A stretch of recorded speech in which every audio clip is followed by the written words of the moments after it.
If you are the one calming your mom down after she and your dad fought, if you are checking your siblings' homework at age 10 because your parents were too busy, if you learn to read the room before you learn your timetable, I need you to keep watching this. Unfortunately, this is how a lot of us grew up.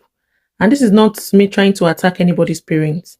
I'm only trying to help us understand ourselves, our kids, and maybe heal from something we didn't even know needed healing. When a child is put in a position where they have to act like a parent, either to their siblings or even to their own parents, before they were actually old enough or ready for that responsibility.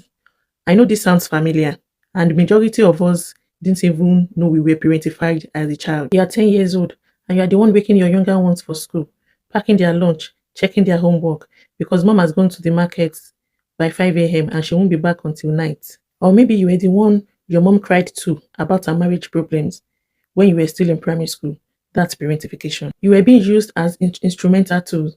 You were the one cooking, cleaning, taking care of your younger siblings, even handling money or bills on some occasions. Or the emotional support system. This one is really quiet, but it's heavier. This is when a child becomes their parent's emotional support system, their confidant, their therapist, and basically the one mommy vents to, the one that has to manage everybody's mood. Now, why are children parentified? Because it is not always about parents being evil towards their children, or it's an intentional thing. Unfortunately, majority of these parents were also parentified as a child, and unconsciously the circle keeps moving. Or a single parent doing their absolute best with no support system from anybody. Or it could be financial hardship, or honestly, it could be just culture. And this is where I have to be honest with us. A lot of our homes, Nigerian homes, African homes in general, this was never seen as a problem. We see it as training, as responsibility, as raising a good child. You are the firstborn, so you have to be strong. You are the older sister, carry your brother. We were praised for it. We were called matured.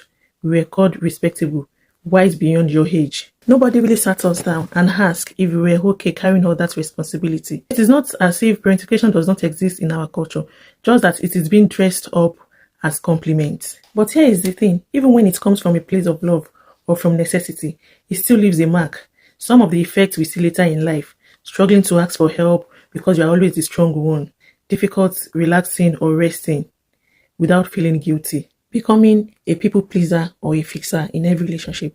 Some people even struggle with their own kids later, either by being overly controlling or swinging the other way around, by being too soft because they don't want their kids to experience or feel what they felt while they were growing up. And a lot of time, these adults don't even realize why they feel exhausted all the time. They just think this is who I am. I'm not saying if this was you, that your parents were bad people. No, most of them were doing what they knew with what they had